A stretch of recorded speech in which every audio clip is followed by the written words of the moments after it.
someone in our life that gets under our skin. I do, you do, we all do. We all have critics and conflicts. That's life. It's how you handle conflicts and critics that counts. And this is especially true in the workplace. Employers want employees to get along with others. In fact, being able to work well with others is one of the traits employers value the most. So here's the assignment. Pick one person, a coworker, relative, friend, neighbor, anyone who challenges your interpersonal skills. Someone who gets under your skin. Now, really think hard about this person and identify at least one thing you like about them. Something they're really good at, some help they've given you, a contribution they've made. And write the thing you like about them down. If you can identify more than one thing, all the better. Now, tell that person what you like about them. Be simple and direct, make it genuine. Because there's nothing that melts the ice like a couple of genuine compliments. You'll feel better about that person, and they'll react better to you. Until next time, be great.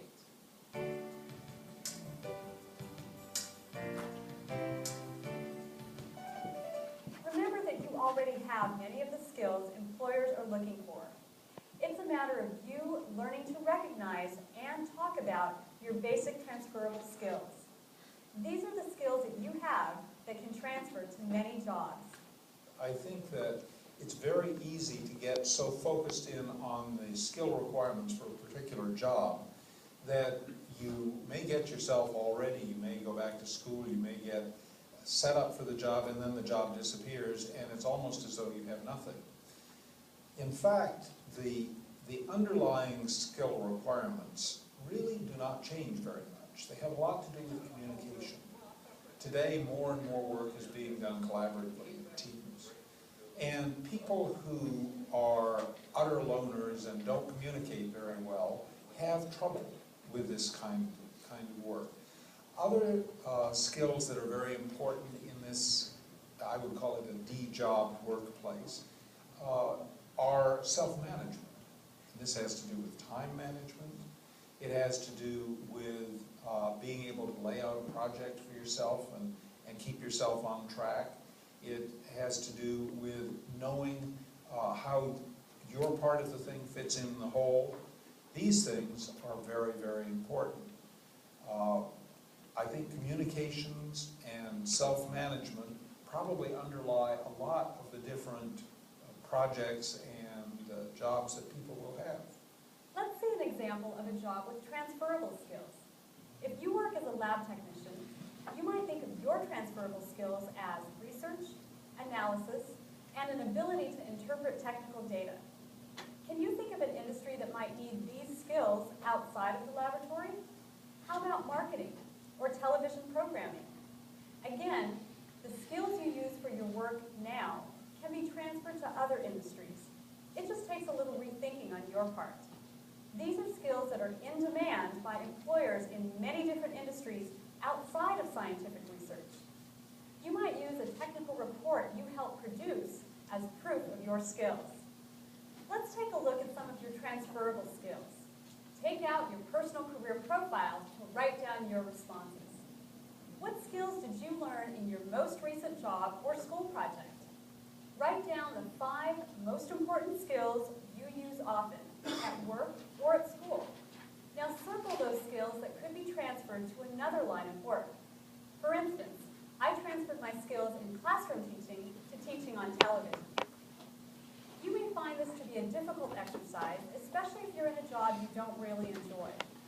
If you're having trouble identifying your transferable skills, write down a brief description of what you do in your work or school every day. Ask a friend or career counselor to read your list and help you identify your transferable skills. Knowing your transferable skills means being ready for more work opportunities. I see things on the positive side. I take charge. I am very much aware of the surroundings around me, and I can adjust to what happens around me in a moment's notice so that people are comfortable and things things can happen then. I'm organized, I'm skilled, I catch on quickly, I'm intelligent. Those are good things about me. We've talked about the attitudes and skills employers want you to have. There is one more employer expectation to consider. It may seem obvious, but employers expect that you are ready to work. Work readiness refers to anything that affects your ability to go to work and do your job. Your level of work readiness is very personal. Transportation, childcare, and wardrobe are all things you'll need to consider. Employers assume that you've thought about your transportation needs for getting to work on time. Do you have a reliable car? Do you know the public transportation schedule? How will you get to work if your car breaks down? If you are a parent, you'll need to think about childcare. Is your childcare arrangement flexible? What happens when you have to work late during the week or on the weekend? What will you do when your child is ill? Will you have to take a sick day or vacation day from work? An employer cannot make hiring decisions based on whether or not you have a family. An employer cannot legally ask you about your childcare arrangements, but an employer can expect that you understand and can satisfy the requirements of the job. The most effective employees, a lot of managers can say, well, they're the ones who are here 18 hours a day and 7 days a week. I had one once who was a single mother of a 6-month-old baby. And due to her daycare situation, she could work from 8 to 5 and made it very clear that that was it. Couldn't work nights and couldn't work weekends. But within that 8 to 5 time period, she was the hardest worker, an incredibly happy, upbeat team member, willing to pitch in and do anything, whether it was in her job description or not. If it needed to get done, you could always count on her to do that. An effective employee is someone that can be counted on, that's reliable. So I think that's one of the first things you look for is, are they going to be there? Are they going to do what they say they've promised they're going to do? Even your wardrobe can be a factor affecting your work readiness. If you're looking for your first job or re-entering the workforce, building a professional wardrobe can be overwhelming. You don't need many outfits when you first start work, but employers expect that you have the necessary clothes to look professional as required by your industry. When someone comes in for an interview, what I look for mostly is how they're dressed, how they present themselves, what kind of questions they ask me about the job, whether or not they have any knowledge of the job or the institution, and whether or not they have a clear indication of what it is they're applying for. Now, if you were the employer and you needed to hire a new employee, what would you look for? What qualities would you expect in your new workers? Employers want workers they can count on in all aspects, from getting to work on time to getting the job done.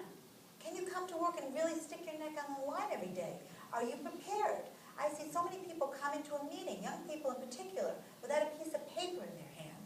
I mean, you really have to come to work organized and prepared and anticipate what your boss wants and needs from you, not just where you went to school or how many clubs you belong to or what societies you're in. It's how you're going to take all of that and bring it to work.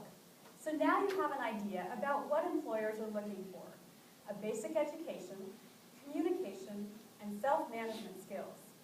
At this point, you're ready to begin researching careers and industries. In the next episode, we'll explore how the world of work is organized. I'll see you next time on Career Advantage. Okay.